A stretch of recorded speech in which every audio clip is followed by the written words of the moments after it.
Good morning students. जैसा कि आपको याद है कि कल अपन ने शुरू किया था विश्व की जनजाति। विश्व की जनजाति अध्ययन के अंतर्गत अपन ने जाति, प्रजाति और जनजाति, इन तीनों का अर्थ समझा। उसके पश्चात अपन ने विश्व की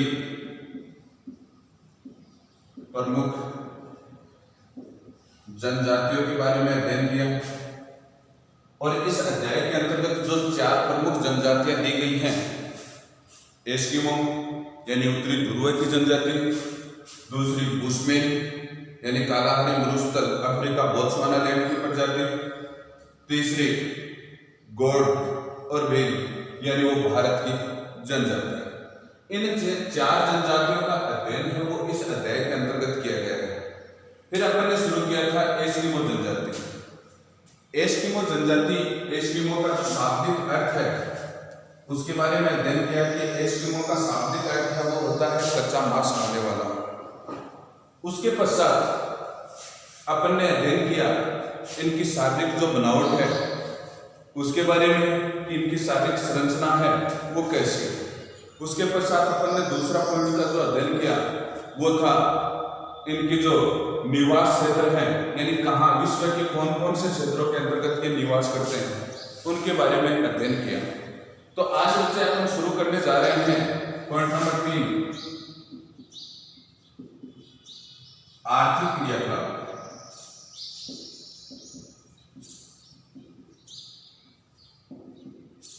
आर्थिक क्रियाकलाप का मतलब है कि ये किस तरीके से अपना जीवन यापन करते हैं। उसके अंतर्गत इनका व्यवसाय मान लो, खान पान मान लो, रहन सहन का स्तर है वो मान लो। इन गतिविधियों का अध्ययन है वो इस क्रियाकलाप के अंतर्गत किया जाता है। आर्थिक क्रियाकलाप के अंतर्गत सबसे पहला पॉइंट इसके अंतर्गत आता है आखेट,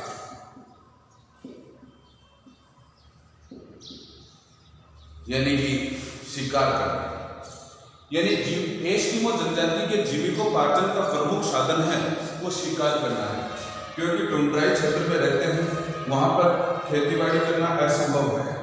असंभव का मतलब कि उस जगह पर अत्यधिक बर्फबारी होने के कारण खुला मैदानी भाग इन लोगों को नहीं मिल पाता है, जिसके कारण ये अनाज की पैदावार है वो नहीं कर सकते। इसलिए ये लोग आखेट यानी शिकार करके अपना जीवन यापन करते हैं। अब इनके पास में शिकार की भी अलग अलग विधियां होती हैं। सबसे पहली विधि इनके पास में है शीतकालीन आखेट।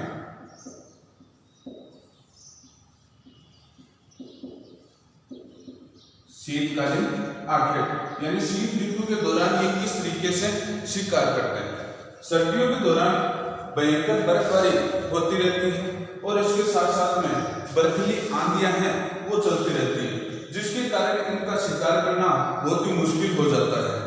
लेकिन ये लोग क्या करते हैं कि अपना जो शिकार की जो प्रतिक्रिया है वो किस तरीके से करते हैं कि जो नदियां होती हैं उनके ऊपरी भाग पर बर्फ जमी रहती है और उसके नीचे के जो भाग हैं उसमें धरातलीय तापमान के कारण पानी है वो रिस करके बहता रहता है। उसके अंतर्गत मछलियां रहती हैं, उन मछलियों का ये शिकार करते हैं। तो उन मछलियों का शिकार करने के लिए क्या करते हैं कि जो ऊपर जो बर्फ जमी रहती है उस बर्फ के ऊपर ये छिद्र बना देते हैं और उस छिद्र से जब मछलियां श्वास लेने के लिए उस छिद्र के पास में आती हैं तो उस छिद्र के ऊपर छोटे छोटे कोई टहनियां या कोई हड्डी रख देते हैं या कोई हल्का पदार्थ रख देते हैं। जब वो श्वास लेती है तो वो हल्का पदार्थ धीरे धीरे हिलने लगता है, तो इनको पता लग जाता है कि यहाँ पर मछली आ गई और ये अपने यंत्र के माध्यम से उस मछली का वहां पर शिकार कर लेते हैं। तो जो शीतकालीन आखेट के अंतर्गत जो एक छिद्र बनाते हैं और वहां पर बैठे रह करके जो इंतजार करके जो उस मछली का शिकार करते हैं उसको साधारण भाषा में मऊपाक कहा जाता है।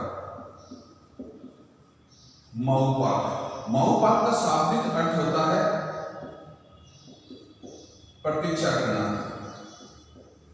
प्रतीक्षा करने का मतलब इंतजार करना, यानी जब तक मछली नहीं वहां तक आती, इनके द्वारा बनाए गए छिद्र तक मछली नहीं पहुंचती, इनको कोई इशारा नहीं मिलता है, तब तक ये लोग वहां पर बैठे बैठे प्रतीक्षा प्रतीक्षा यानी इंतजार करते रहते हैं।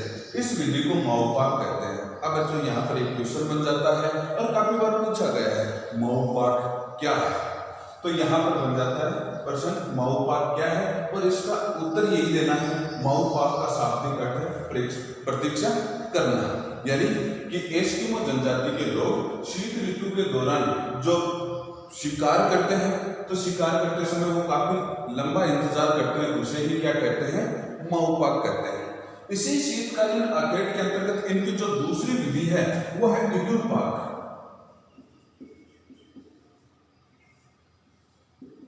इतुरपाक का मतलब क्या है? इसके अंतर्गत मैंने क्या बताया, एक छिद्र यानी एक छेद बनाते हैं, और इसके अंतर्गत क्या करते हैं, दो छिद्र, यानी उस जो बर्फ जमी हुई है उसके ऊपर ये दो छिद्र बनाते हैं, और इसके अंतर्गत व्यक्ति भी कितने होते हैं, दो व्यक्ति। एक व्यक्ति क्या करता है कि एक छिद्र से उसके अंदर दाने डालता है, और दूसरा व्यक्ति क्या करता है कि उन जो छिद्र बनाया गया है उस छिद्र के पास में अपना हथियार लेकर के बैठ जाता है। जब खाद्य पदार्थ उस छिद्र से डाला जाता है तो मछलियां खाने के लिए उस छिद्र के पास में आती हैं, तो दूसरे छिद्र के पास में उनको संकेत मिलता है, और संकेत मिलते ही वो लोग क्या कर लेते हैं, उन मछलियों का शिकार कर लेते हैं। लेकिन इन दोनों विधियों के अंतर्गत जो छिद्र बनाते हैं और छिद्र बनाने के काम में और उसके साथ में मछलियों का शिकार करने के काम में जो यंत्र काम में लेते हैं, उस यंत्र का नाम है हार्पून। ये भी एक प्रश्न बन गया कि हार्पून क्या है। ये भालानुमा होता है, यानी कहने का मतलब इस तरीके से लंबा लोहे का बना हुआ एक भालानुमा होता है जो रस्सी से बंधा हुआ रहता है। तो एस्किमो जनजाति का शिकार करने का यंत्र क्या है, हार्पून है। ये इनकी हो गई शीतकालीन आखेट की विधियां। अब अपन देखते हैं दूसरी बसंतकालीन आखेट। दूसरी जो विधि आती है इनकी वो आती है बसंतकालीन आखेट।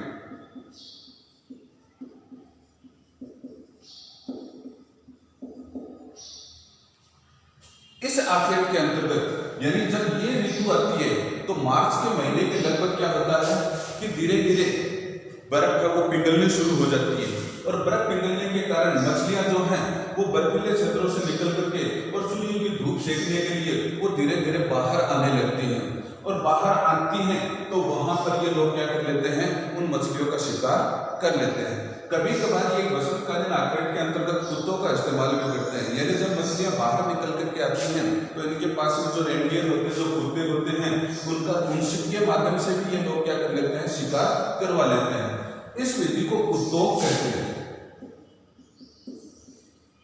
यानी जब मछलियां बाहर निकल करके आती हैं और उन मछलियों का जब ये शिकार करते हैं या कुत्तों के माध्यम से ये शिकार करवाते हैं तो उस विधि को क्या कहते हैं, उत्तोक कहते हैं। तो यहाँ फिर इस शब्द का अर्थ बन गया और प्रश्न बन गया कि उत्तोक क्या है।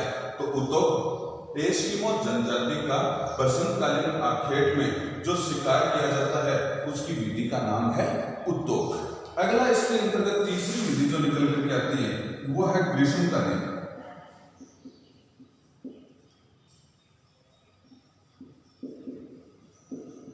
ग्रीष्मकालीन आखेट यानी इसके अंतर्गत बर्फ है वो पिघलनी शुरू हो जाती है, लगभग पूरी की पूरी ऊपरी भाग से पिघल जाती है, तो उसके नीचे नीचे छोटे छोटे काई घास में वो निकल करके सामने आने लगते हैं।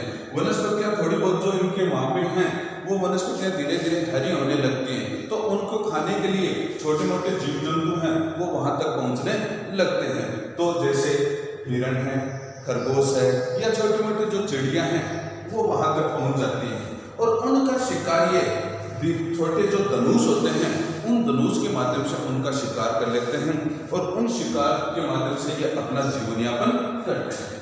तो ये था आखेट, और आखेट के अंतर्गत शीतकालीन आखेट, बसंतकालीन आखेट और ग्रीष्मकालीन आखेट।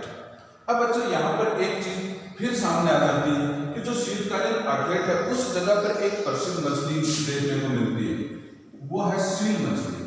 यानी शीतकाल के अंतर्गत जिस मछली का ये शिकार करते हैं वो वहां पर उस जगह पर सर्वाधिक पाई जाती है सील मछली।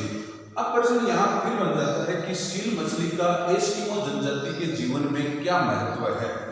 यानी जब ये सील मछली का शिकार करते हैं तो उस शिकार के साथ साथ में उस सील मछली का और कौन सा उपयोग है वो कर लेते हैं। तो प्रश्न फिर बन गए यहाँ पर, सील मछली का महत्व।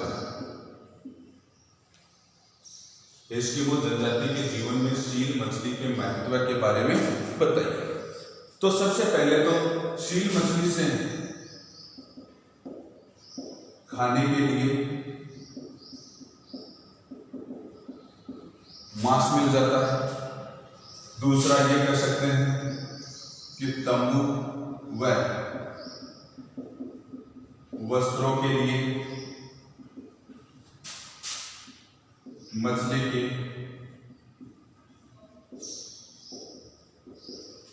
खाल मिल जाती है। तीसरा ये कह सकते हैं कि ईंधन के लिए मछली की चर्बी मिल जाती है। चौथा ये कह सकते हैं कि धागे के रूप में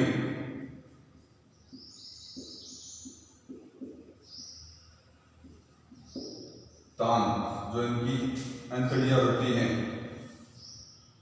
वो मिल जाती है। ये जो चार तथ्य हैं इनके आधार पर अपन कह सकते हैं कि सील मछली का इन लोगों के जीवन में बहुत ही ज्यादा महत्व है। तो ये इतना हो गया किसके अंतर्गत, आर्थिक क्रियाकलाप के अंतर्गत। जो पहला पॉइंट अपन ने पढ़ लिया आखेट, इस आखेट के अंतर्गत 3 पॉइंट तो इसकी विधि के आ गए कि कौन कौन सी विधि है, यानी शीतकालीन विधि, ग्रीष्मकालीन विधि और बसंतकालीन विधि। और उसके पश्चात सील मछली का इनके जीवन में महत्व है। तो वहां पर छोटे छोटे कई प्रकार के प्रश्न हैं वो बन गए हैं। अब शुरू करते हैं अपन इसी आर्थिक क्रियाकलाप के अंतर्गत अगला टॉपिक, वस्त्र। यानी ये लोग किस प्रकार से वस्त्र पहनते हैं। आधुनिक सुख सुविधा के साधन न होने के कारण, इनके निकटवर्ती क्षेत्रों में बाजार इनके पास उपलब्ध न होने के कारण ये लोग किस प्रकार के वस्त्र पहनते हैं। यानी ये लोग एक तो सील मछली एवं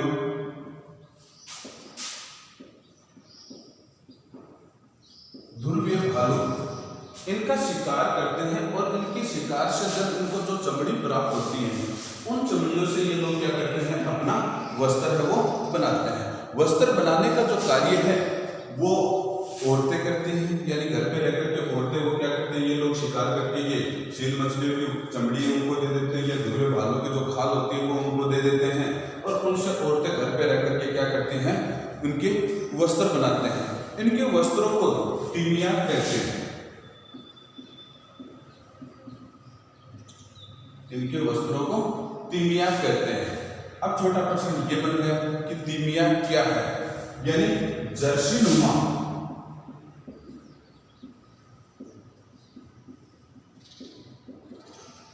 बाहेदार वस्त्र। शीत ऋतु होने के कारण जिस तरीके से अपने जर्सी होती है, स्वेटर होती है, उस तरीके से ये क्या करते हैं, जर्सी बना लेते हैं। बाहेदार यानी लंबी बाहें उसके लगी हुई रहती हैं और वो वस्त्र ये पहनते हैं जिसे क्या कहते हैं, तीमिया कहते हैं। एक दूसरा वस्त्र होता है अनोहक, यानी ये तीमिया के ऊपर पहनने वाला वस्त्र होता है। यानी 3% अनोहक क्या है, तीमिया के ऊपर पहनने वाले वस्त्र को क्या कहते हैं या कपड़े को क्या कहते हैं, अनोहक कहते हैं। एक होता है कार्मिक,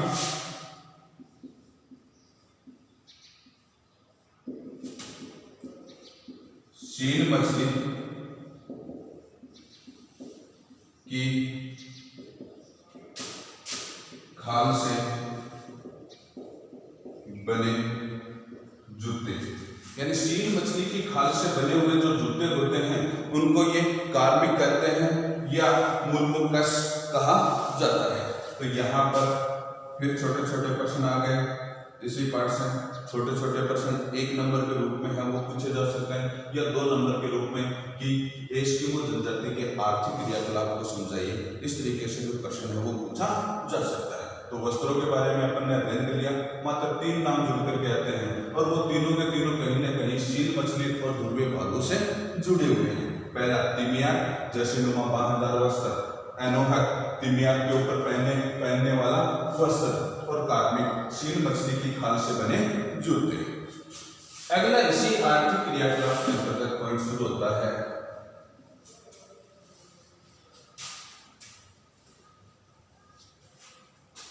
निवास गृह।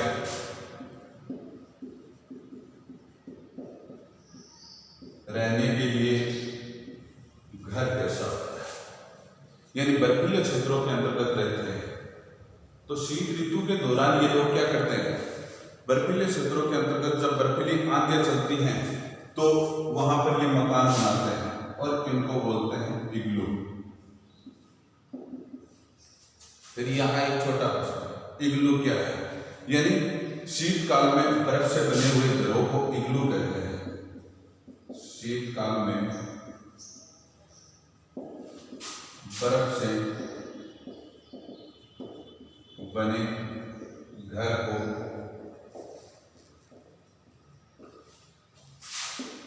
इग्लू कहते हैं।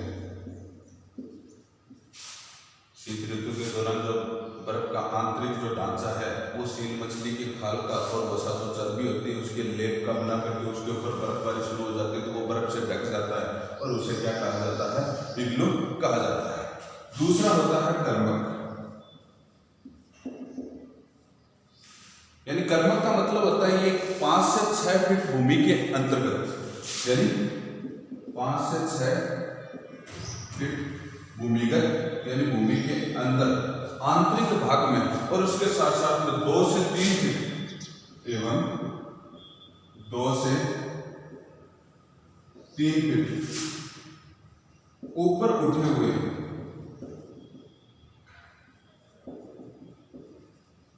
घर होते हैं, उनको क्या कहते हैं, कर्मक कहा जाता है।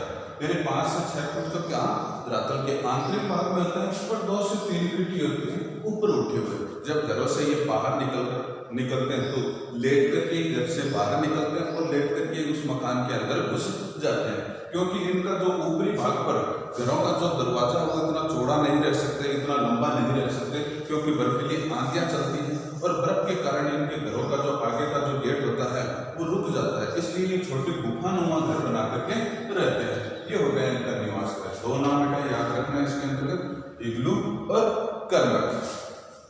अगला इसके अंतर्गत आर्थिक क्रियाकलाप का लास्ट जो टॉपिक है वो शुरू होता है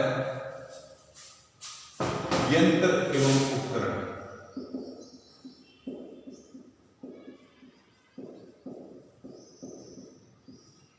यंत्र एवं उपकरण, यानी इन लोगों के पास में शिकार करने के लिए कौन कौन से यंत्र होते हैं उनके बारे में इसके अंतर्गत पूछा है। सबसे पहला इसके अंतर्गत होता है कयाक। सबसे पहला उपकरण मानते हैं इसको कयाक, यानी ये एक चमड़े से बनी नाव होती है। चमड़े से बनी नाव, चमड़े से बनी नाव होती है जो 5 मीटर लंबी, 5 मीटर लंबी व 1.5 मीटर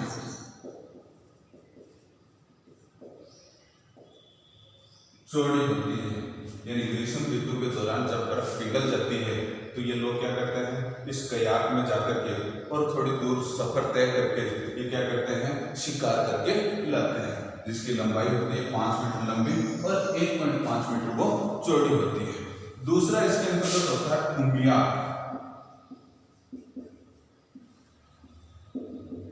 ये भी क्या है, एक नाव है, लेकिन ये छोटी नाव है और ये क्या है, बड़ी नाव। यानी इस नाव का उपयोग जो है वो व्हेल मछली, ये बड़ी मछली होती है, व्हेल मछली के शिकार के काम में लेते हैं।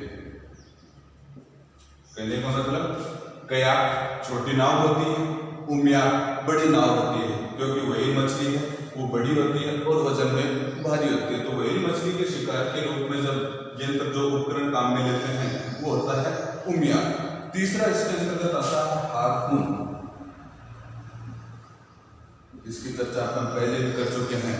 यानी ये 1.2 से 1.5 मीटर, 1.2 से 1.5 मीटर लंबा भालानुमा, जिस तरीके का अपना भाला होता है उस तरीके के आकृति का ये बना हुआ था, लेकिन रस्सी से बंधा हुआ रहता है, रस्सी से बंधा हुआ होता है, क्योंकि जब ये फेंकते हैं इसको तो रस्सी है वो इनके हाथ में होती है, इसलिए उसको क्या कहते हैं, हार्पून कहते हैं। यानी 1.2 से 1.5 मीटर लंबा भालानुमा होता है और जो रस्सी से बंधा हुआ रहता है और फेंक करके उसका शिकार वो आसानी से कर लेते हैं। अगला पॉइंट इसके अंतर्गत लास्ट जो आता है वो आता है स्लेज, यानी बर्फीले क्षेत्रों के अंतर्गत शिकार के लिए ये निकलते हैं या भ्रमण के लिए निकलते हैं। तो ये क्या है, बिना पहिए की गाड़ी, बिना पहिए की गाड़ी जो रेनडियर के माध्यम से खींची जाती है। यानी उसके आगे रेनडियर होते हैं, कुत्ते जो होते हैं 5-7 कुत्ते उनके आगे बांध देते हैं और ये जो बिना पहिए की गाड़ी होती है उसको पीछे उसके ऊपर ये खड़े हो जाते हैं और वो आसानी से उनको खींच करके लंबी दूरी तक ले जाते हैं। तो ये इनके यंत्र एवं उपकरण हो गए। पहला कयाक यानी चमड़े से बनी छोटी नाव, दूसरा उमियाक यानी बड़ी नाव जो व्हेल मछली के शिकार के काम में लेते हैं, तीसरा हार्पून जो एक भालानुमा होता है और शिकार के काम में लेते हैं, चौथा स्लेज जो भ्रमण के लिए या शिकार के लिए एक बिना पहिए की इनके पास में गाड़ी होती है। यानी आज का टॉपिक जो अपना था वो पूरा हुआ आर्थिक क्रियाकलाप।